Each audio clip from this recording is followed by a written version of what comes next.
ሰውነታችሁን ሳታሰቃዩ የሆድ ስብን የምታጠፉበት ለብዙዎቻችን አዲስ የሆነ በጥናት የተደገፈ ቀላል መንገድ አለ። በየቀኑ በጾም ሰዓት ይህንን ከተጠቀማችሁ ለውጡን በጥቂት ቀናት ታያላችሁ። እስቲ አንድ ጥያቄ ልጠይቃችሁ። አንዳንድ ሰዎችን አይታችሁ ታውቃላችሁ? የፈለጉትን ያህል ይበላሉ፣ እንቅስቃሴ አያበዙም፣ ግን ሰውነታቸው አይበላሽም። እናንተ ግን የሆድ ስብን ለመቀነስ ትለፋላችሁ፣ አመጋገብ ትቀንሳላችሁ፣ ግን ለውጡ በጣም ዝቅተኛ ነው። ተስፋ ያሳጣል። ይሄ የሆድ ስብ መቼ ነው የሚጠፋው ብላችሁ ተስፋ ያጣችሁበት ጊዜ ብዙ ነው። ዛሬ የማሳያችሁ መንገድ ይህንን ችግር ከስሩ የሚነቅል መፍትሄ ነው። ብዙ ጉልበት አይጠይቅም፣ ገንዘብ አያስወጣም። ግን ትክክለኛውን መንገድ ከተከተላችሁ በሰውነታችሁ ውስጥ ያለውን ስብ እንደ ቅቤ የሚያቀልጥ ቀላል ግን እጅግ በጣም ኃይለኛ ዘዴ ነው። ይህ ዘዴ ለሆድ ስብ ብቻ ሳይሆን ለወጣትነትና ለረጅም ዕድሜ ለመቆየት ቁልፍ ነው። ይህም ቪዲዮ ሙሉውን ካያችሁት ዶክተሮች ብዙ ጊዜ የማይነግሯችሁ ነገር ግን ሳይንስ ያረጋገጠውን አንድ ትልቅ ሚስጥር ነግራችኋለሁ። በተለይ በቪዲዮ መሃል ላይ ይህንን ዘዴ እንዴት እንደሚሰራና ሰውነታችሁ የሚያዘውን ዋና ቁልፍ ወይንም ኬሚካል ስዊች እናያለን። ስለዚህ በጥሞና ተከታተሉት። እሺ ወደ ዋናው ጉዳይ እንለፍ። ይህ በሰውነታችን ውስጥ የሚካሄደው የተፈጥሮ ሂደት ኦቶፋጂ ይባላል። ስሙ እንግዳ ሊሆንባችሁ ይችላል፣ ግን ሂደቱ ህይወት ለዋጭ ነው። ይህ ዝም ብሎ የተፈጠረ አይደለም። በ2016 ዓ.ም ዩሺኖሪ ኦሱሚ የተባሉ ጃፓናዊ ሳይንቲስት ይህንን የሰውነት ሂደት በዝርዝር በማጥናት የኖቤል ሽልማት አሸንፈዋል። ኦቶፋጂ የሚለው ቃል የመጣው ከግሪክ ቃል ሲሆን ትርጉሙም ራስን መብላት ማለት ነው። ምናልባትም ራስን መብላት ሲባል አስፈሪ ሊመስል ይችላል፣ ግን ይሄ ለሰውነት ታችን እጅግ ጠቃሚ የሆነ ሂደት ነው። ቤታችን ሲቆሽሽ ቆሻሻውን አውጥተን እንደምንጥለው ሁሉ ሰውነታችንም በውስጡ ያረጁና የተበላሹ ሴሎችን አውጥቶ የሚጥልበት ወይም መልሶ ወደ ኃይል የሚቀይርበት የተፈጥሮ ሂደት ነው። ይህ ሂደት በሰውነታችን ውስጥ በተፈጥሮ ያለ ነው። ነገር ግን አብዛኞቻችን በዘመናዊ አመጋገብ ስርዓታችን ምክንያት ይህንን ሂደት አጥፍተነዋል። ዛሬ ግን ይህንን ሂደት እንዴት እንደምናስጀምረው አሳያችኋለሁ።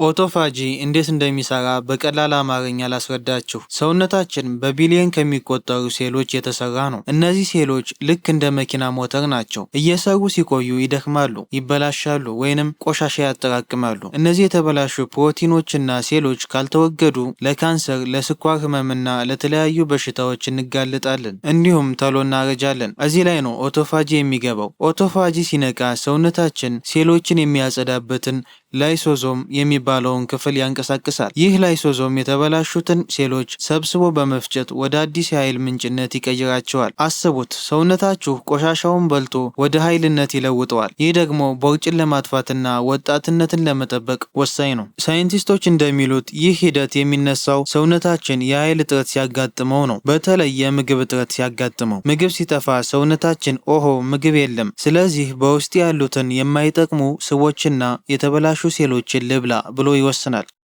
ስለዚህ የዛሬው ቪዲዮ ዋና ተዋናይ ኦቶፋጂ ነው። እስቲ ጥቅሞቹን እንይ። አንደኛ፣ የሴል እድሳት፣ የተበላሹ የሰውነት ክፍሎችን ያስወግዳል፣ በአዲስና ጤናማ ሴሎች ይተካል። ሁለተኛ፣ የነርቭ ጤና፣ እንደ አልዛይመር እና ፓርኪንሰን ያሉ የጭንቅላት በሽታዎችን የሚያመጡ የተበላሹ ፕሮቲኖችን ከጭንቅላት ውስጥ ያጸዳል። ሶስተኛ፣ ቦርጭና ክብደትን መቀነስ፣ ሰውነታችን ግሉኮስ ወይንም ስኳር ሲያጣ በቀጥታ ወደ ስብ ማቃጠል እንዲገባ ያደርጋል። አራተኛ፣ ረጅም ዕድሜ ለመኖር፣ ሴሎቻችን ጤናማ ስለሚሆኑ የእርጅና ሂደትን ያዘገያሉ። አምስተኛ፣ በሽታን መከላከል፣ ቫይረሶችንና ባክቴሪያዎችን ከሰውነት ውስጥ አጽድቶ ያወጣል። ታዲያ ይህ ድንቅ ሂደት እንዴት እናስጀምረው? መልሱ ቀላል ነው። በጾም ነው። ነገር ግን ዝም ብሎ መጾም አይደለም። ሳይንሳዊ በሆነ መንገድ መጾም ያስፈልጋል። ብዙ ሰዎች እንደሚጾሙ ያስባሉ፣ ግን ስህተት እየሰሩ ይህንን ሂደት ያስቆሙታል።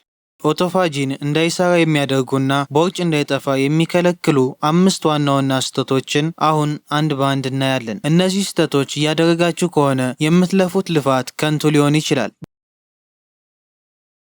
ብዙ ሰዎች እየጾምኩኝ ነው ብለው ያስባሉ። ነገር ግን በጾም ሰዓት ስኳር የበዛበትን መጠጦችን ይጠጣሉ። ትንሽም ብትሆን ስኳር ወይንም ካሎሪ ወደ ሰውነት ከገባች ሰውነታችን ኢንሱሊን ያመነጫል። ኢንሱሊን ደግሞ የኦቶፋጂ ዋና ጠላት ነው። ኢንሱሊን ከመጣ ኦቶፋጂ ይቆማል። ያ ሁሉ የጾም ሰዓት ዋጋ ቢስ ይሆናል። መፍትሄው በጾም ሰዓት የሚፈቀደው ውሃና አረንጓዴ ሻይ ብቻ ነው። ምንም አይነት ስኳር ያለው ነገር አትጠጡ።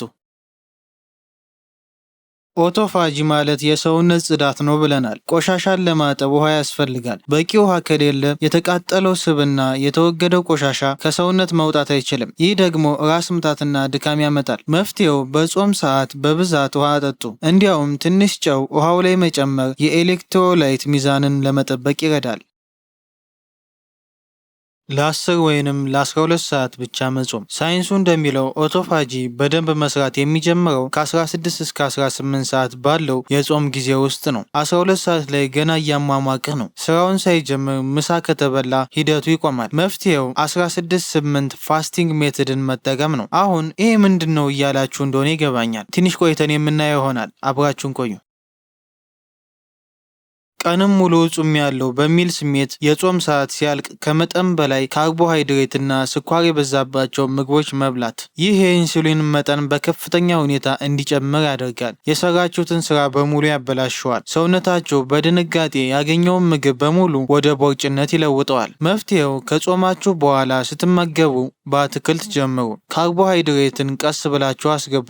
እዚህ ጋር አንድ ወሳኝ ነጥብ እንይ። ውጤቱን የሚያፈጥኑ እነዚህን ብትጠቀሙ ይመረጣል። አንደኛ፣ ዝንጅብልና እርድ። እነዚህ ቅመሞች ባላቸው ልዩ ኃይል ሰውነት ስብ ማስወገድን እንዲቀጥል ይረዱታል። ሁለተኛ፣ ጥቁር ቡና ያለ ስኳር። በውስጡ ያለው ንጥረ ነገር ይህንን የሰውነት ሂደት በደንብ ያነቃቃል። ሶስተኛ፣ የኦሊቭ ዘይት ወይንም አቮካዶ። በመጀመሪያ እነዚህን ጤናማ ቅባቶች መውሰድ የስኳር መጠንን እንዳይበዛ ወይንም እንዳይወጣ ይጠቅማል።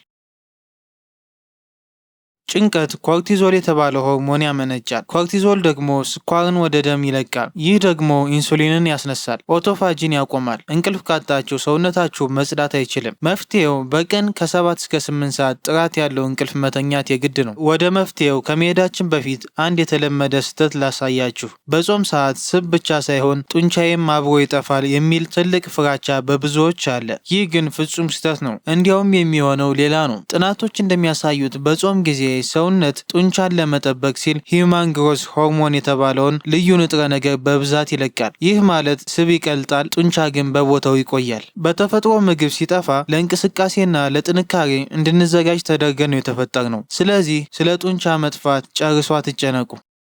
ቅድም ቃል በገባውላችሁ መሰረት አሁን ወደ መፍትሄው እንግባ። ይህ ሲገባችሁ ይበልጥ ግልጽ ይሆንላችኋል። በሰውነታችሁ ውስጥ ሁለት ተቃራኒ የሆኑ መንገዶች አሉ። አንደኛው ኤምቶር ሲባል ሁለተኛው ደግሞ ኤምፒኬ ይባላል። ኤምቶር ግሮዝ ሞድ በመባል ይታወቃል። ይህ ሰውነታችን እንዲያድግ እንዲገነባ የሚያደርግ ነው። ምግብ ስንበላ በተለይ ፕሮቲንና ካርቦሃይድሬት ኤምቶር ይነሳል። ኤምቶር ሲነሳ ሰውነት አሁን የመገንባት ጊዜ ነው፣ ቆሻሻ ማጽዳት አያስፈልግም ይላል። ስለዚህ ኦቶፋጂ ይቆማል። ኤምፒኬ ሪፔር ሞድ በመባል ይታወቃል። ይህ ደግሞ የሰውነታችን የኃይል መጠባበቂያ ሲያልቅ የሚነሳ ነው። ምግብ ሲጠፋ የኃይል እጥረት ሲከሰት ኤምፒኬ ይነሳና ኃይል የለንም ተሎ የተበላሹ ሴሎችንና ስብን አቃጥለን ኃይል እናምጣ ይላል። በዚህ ጊዜ ኦቶፋጂ ይጀምራል ማለት ነው። ስለዚህ ዋናው ሚስጥር ኤምቶርን አስቁሞ ኤምፒኬን ማስነሳት ነው። ይህ የሚሆነው ደግሞ በጾምና ካርቦሃይድሬት በመቀነስ ብቻ ነው። እስቲ በሰውነታቸው ውስጥ በሰዓታት ልዩነት ምን እንደሚፈጠር በዝርዝር እንመልከት። ከ4 ሰዓት እስከ 8 ሰዓት የበላችሁት ምግብ ተፈጭቶ አልቋል። የደም ስኳር መጠን እየተረጋጋ ነው። ከ12 እስከ 16 ሰዓት ኦቶፋጂ ቀስ ብሎ መጀመር ይጀምራል። ከ18 እስከ 24 ሰዓት ኦቶፋጂ በደንብ እየሰራ ነው። እንዲሁም የአንጀት ጥገና ይጀምራል። በአንጀት ውስጥ ያሉ መጥፎ ባክቴሪያዎች እየተወገዱ ነው። 48 ሰዓት ላይ ሲደርስ የሰውነት የበሽታ መከላከያ አቅም ሪሴት ያደርጋል። እጅግ በጣም ጥልቅ የሆነ የሰውነት ጥገና የሚካሄድበት ሰዓት ነው። ኦቶፋጂን ለማስጀመር እነዚህን 3 ነገሮች ተጠቀሙ። አንደኛ፣ የ16-8 ዘዴን ተጠቀሙ። ይህ ማለት በቀን ውስጥ ለ16 ሰዓት መጾምና ለ8 ሰዓት ብቻ መመገብ ነው። ለምሳሌ ማታ 2 ሰዓት ላይ ከበላችሁ ጠዋት ቁርስ አትበሉ። ምሳችሁን ቀን 6 ሰዓት ላይ ብሉ። ከማታ 2 ሰዓት እስከ ቀን 6 ሰዓት ያለው ጊዜ 16 ሰዓት ነው። በዚህ ጊዜ ውስጥ ውሃ ብቻ መጠጣት ይፈቀዳል። ነገር ግን በሃይማኖታችሁ ምክንያት በጾም ሰዓት ውሃ መጠጣት የማይፈቀድ ከሆነ ውሃውን የምግብ ሰዓት ሲደርስ በደንብ ጠጡ። የ16-8 ህግን እንደየእምነታችሁ የጾም ስርዓት ማመቻቸት ትችላላችሁ። ዋናው ቁም ነገር ለ16 ሰዓት አለመብላት ላይ ነው። ምናልባትም 16 ሰዓት ሙሉ ያለ ምግብ እንዴት እሆናለሁ በጣም ይርበኛል ብላችሁ ትጨነቁ ይሆናል። አንድ እውነት ላሳያችሁ። ረሃብ እንደ ሞገድ ነው፣ ይመጣል ይሄዳል። በሰውነት ውስጥ ያለው ይህ የረሃብ ስሜት በምግብ ሰዓት ሲደርስ ይነሳና ምግብ እፈልጋለሁ ብሎ ያስታውሳል። ግን ለ20 ደቂቃ ውሃ ጠጥታችሁ ወይንም ዝም ብላችሁ ትንሽ ከጠበቃችሁት ያ ስሜት በራሱ ጊዜ ይጠፋል። ይህንን ማለፍ ለኦቶፋጂ ትልቅ እድል እንደ መክፈት ነው።